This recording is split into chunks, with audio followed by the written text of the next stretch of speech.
Welcome to the third episode of the Gadget Guys. I'm Fuzzy Dog. And I'm Enigmoid, standing in for JRat.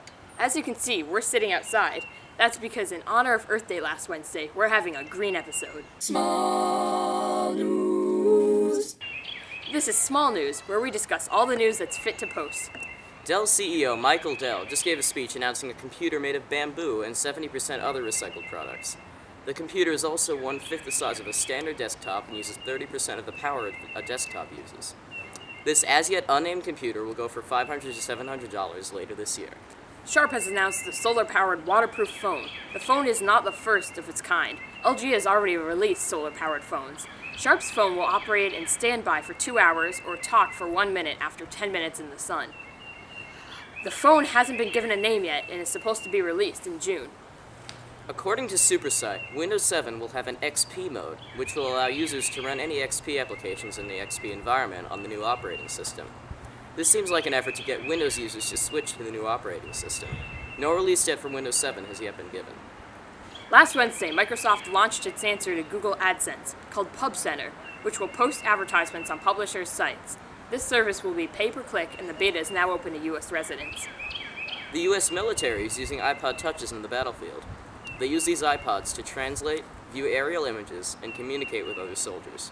Retailing at only $230, this device is cost-effective in Iraq.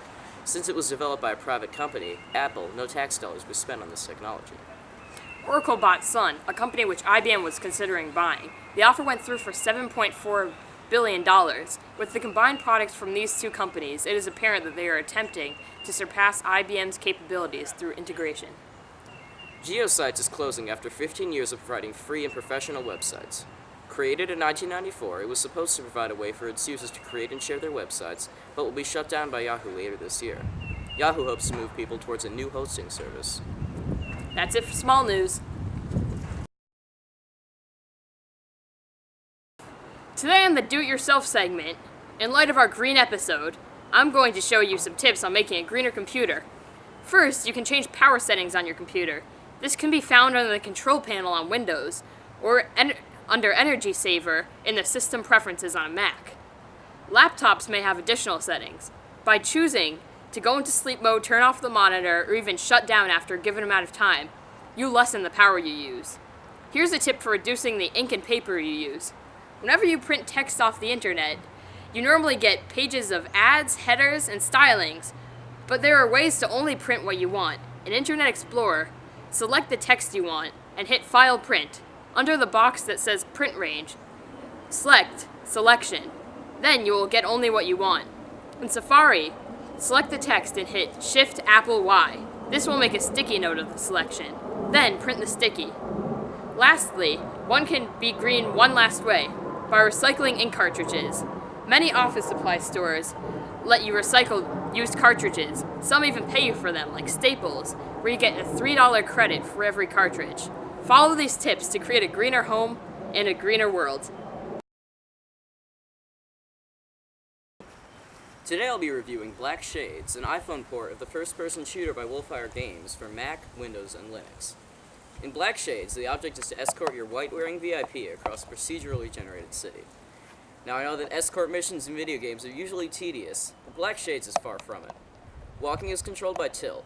It's possible to strafe, but it's pretty confusing. Aiming is controlled by touch anywhere, and a control is created. Rather than a crosshair, in Black Shades, the shot goes in the direction the gun is pointing.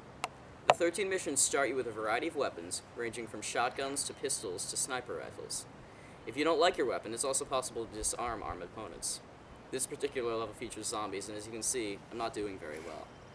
One cool feature is bullet time, allowing you to slow down time to line up a headshot. Though the game only includes 13 levels, they're surprisingly replayable with 3 levels of difficulty. The graphics, though low polygon, do the job, and the animations are great for the iPhone. The sound and soundtrack are both great, though you can't hear either of them here. The game only costs 99 cents, but if you're not sure, you can always check out the desktop version for free at wolfire.com. That's it for Gadget Guys. Go long!